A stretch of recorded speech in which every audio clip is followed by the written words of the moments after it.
स्वागत है आपका त्यागी गुरु फिजिक्स क्लासेस में।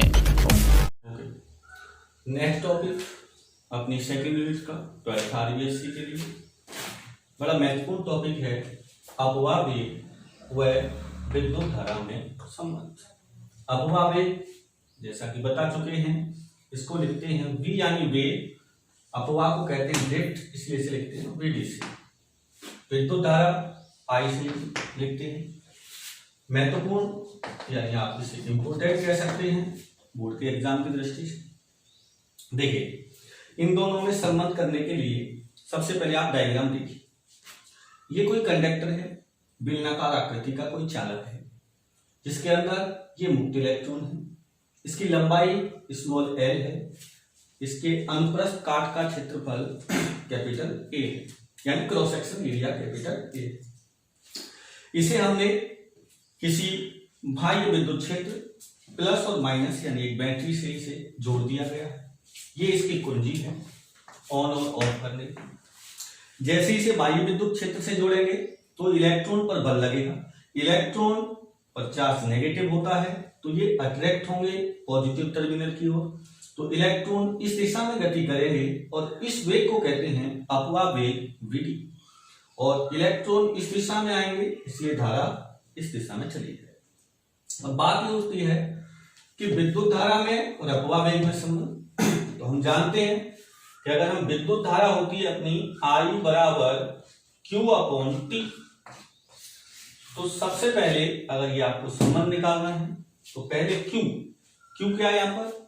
कुल आवेश। इस बेलनाकार चालक के अंदर कुल आवेश कितना है?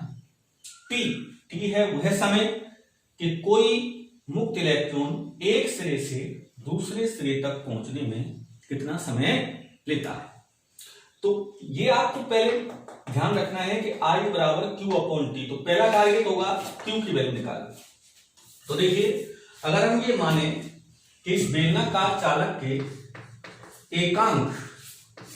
एकांक आयतन में, अगर एकांक आयतन में मुक्त इलेक्ट्रॉन की संख्या सपोज स्मॉल n है। एकांक आयतन में मुक्त इलेक्ट्रॉन की संख्या स्मॉल n है, और अगर इस बेलनाकार चालक का कुल आयतन पता लग जाए तो उसका इसमें गुणा करने पर मुझे लगता है मुक्त इलेक्ट्रॉन की कुल संख्या आ जाएगी।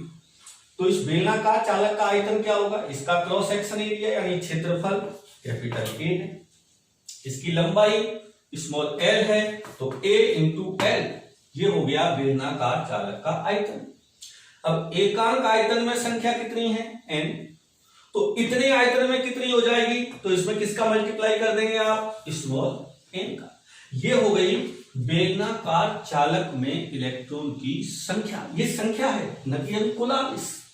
अगर ये संख्या है, मान लो जैसे 5 इलेक्ट्रॉन हैं, तो 5 इलेक्ट्रॉन का कुल आवेश कितना होगा? क्योंकि एक इलेक्ट्रॉन पर आवेश होता है 1.6 गुणा 10 की घात -19 कूलम। अगर उसका गुणा कर देंगे तो कुल आवेश आ जाएगा। तो ये आ गया अपना कुल संख्या किसकी? मुक्त इलेक्ट्रॉन की। अब इसमें मल्टीप्लाई यदि कर दिया जाए किसका? इलेक्ट्रॉन के आवेश का, तो ये मिल जाएगा आपको Q। तो टोटल चार्ज इस चालक के अंदर आ जाता है NaLe, ये है कुल आवेश। अब बात आती है समय t की। जब बात t की करेंगे तो हम जानते हैं अच्छे से कि चाल बराबर या इसको वेग बराबर क्या होता है? दूरी यानी विस्थापन बटे समय। तो हमें क्या निकालना है? समय। तो समय बराबर क्या होगा? समय बराबर होगा दूरी क्रॉस मल्टीप्लाई, दूरी बटे क्या आ जाएगा? वेग। और यहां हमारे पास वेग क्या है? अपवाह वेग है। क्या है? अपवाह वेग। इसलिए यहां से समय लिखेंगे तो समय स्मॉल t बराबर दूरी, यहां से यहां तक दूरी कितनी है? स्मॉल l, और अपॉन अपने पास वेग क्या है? अपवाह वेग vd। तो ये था इक्वेशन नंबर 1 और ये हो गया 2। हमें क्या निकालना है? धारा। हम जानते हैं कि विद्युत धारा I बराबर Q अपॉन T। तो समीकरण 1 व 2 से मान रखने पर तो Q का मान क्या हो जाएगा NaLe और अपॉन T की वैल्यू क्या हो जाएगी L बटे VD और VD कहां चला जाएगा ऊपर और L से L कैंसिल। तो यहां से मिला आपको I बराबर, इसको ऐसे लिख देंगे VD, यहां से लिख देंगे ENA। ये आपका आ गया विद्युत धारा और अपवाह वेग में संबंध।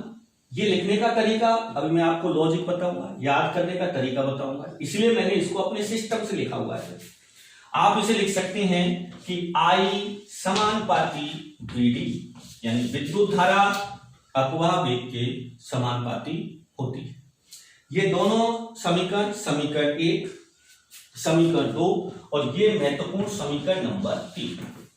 आपको समीकरण 1 और 3 हमेशा काम आएगी, इसलिए आप इसके फॉर्मूलों को याद रखें। जैसे सपोज किसी को याद नहीं होते हैं तो सिंपल सा लॉजिक बता सकते हैं, लेकिन उसको लॉजिक समझना सीखें।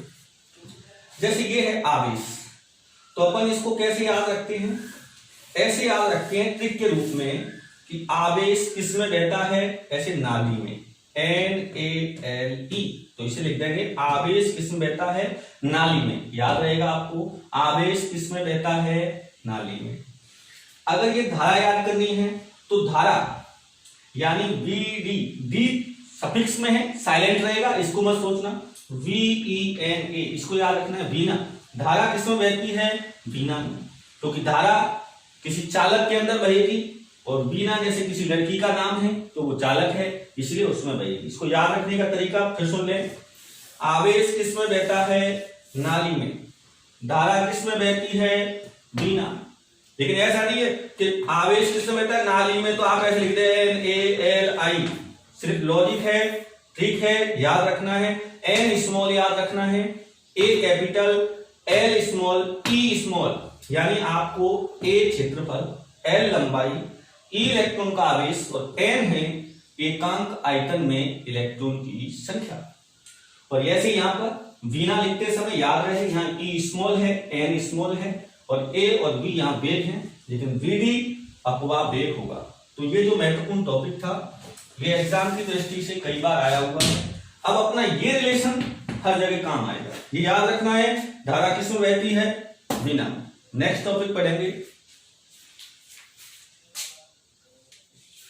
नेक्स्ट अगले रिलेशंस को पढ़ने के लिए कुछ छोटे छोटे पॉइंट हैं, पहले उनको समझते हैं।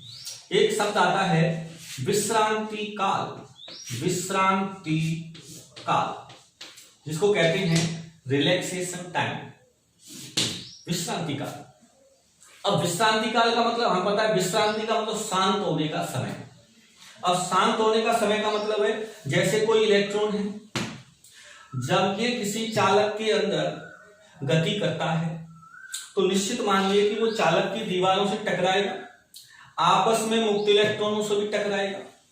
तो जब ये यहां से चलता है और जब ये टक्कर करता है यहां पर, तो इसे कहते हैं क्रमांगत टक्कर, इसे कहते हैं क्रमांगत टक्कर। तो जब एक टक्कर के बाद दूसरी जब टक्कर होती है तो इसको हम कहते हैं क्रमांगत टक्कर। तो विश्रांति काल जो होता है वो होता है कि किसी चालक के अंदर जब इलेक्ट्रॉन उसके धनायनों से क्रमांगत टक्कर करने में जितना समय लेता है, समझना दोबारा से। अगर ये कोई चालक है, इस चालक में कोई इलेक्ट्रॉन क्रमांगत टक्कर करने में जो औसत समय लेता है, औसत समय लेता है, उसे कहते हैं विश्रांति काल। कैसे?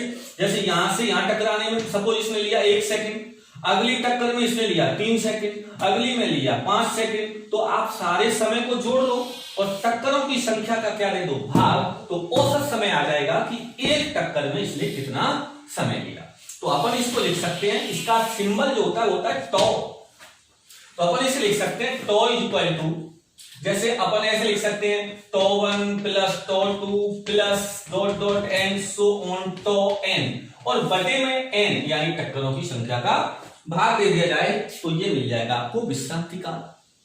एक शब्द आता है मुक्त पथ, फ्री पाथ जो 11th में पढ़ते थे, मुक्त पथ। मुक्त पथ क्या होता है कि जब कोई इलेक्ट्रॉन किसी दूसरे इलेक्ट्रॉन से टक्कर करता है, समझना ध्यान से, जब कोई बाह्य विद्युत क्षेत्र नहीं होता है तो ये टक्कर करता है।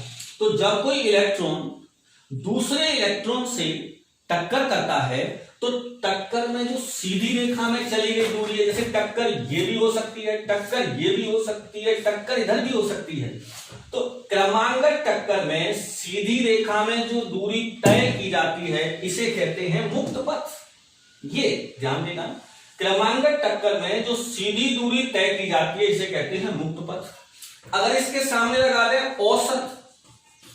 औसत मुक्त पथ लगा दिया तो सभी क्रमांगत टक्करों में तय की गई सीधी दूरी है उसका अगर औसत ले लिया जाए या माध्य ले लिया जाए तो उसे क्या कहेंगे, औसत मुक्त पथ। जैसे अगर यहां से यहां तक लगा, यहां से यहां तक कोई पथ है जिसकी लंबाई सपोज आपने ले ली L1 और ये है L2, ये है L3, तो ये तो कहलाएगी मुक्त पथ। लेकिन औसत की बात करेंगे तो ये कहलाएगा L1 plus L2 plus dot dot dot plus Ln, और बटे में किसका भाग दे देंगे, n का, तो ये कहलाएगा औसत मुक्त पथ। मैं पहले एक बात और बता चुका हूं कि अगर आप बाह्य विद्युत क्षेत्र नहीं लगा रहे हैं तो किसी चालक के अंदर मुक्त इलेक्ट्रॉन का औसत वेग 0 होता है। महत्वपूर्ण पॉइंट, ये औसत वेग, इसको ऐसे भी लिखा जा सकता है, ऐसे भी लिखा जा सकता है, या इसको ऐसे लिख सकते हैं V एवरेज, ये वैल्यू 0 होती है कब, जब E बराबर 0, जब बाह्य विद्युत क्षेत्र नहीं होता।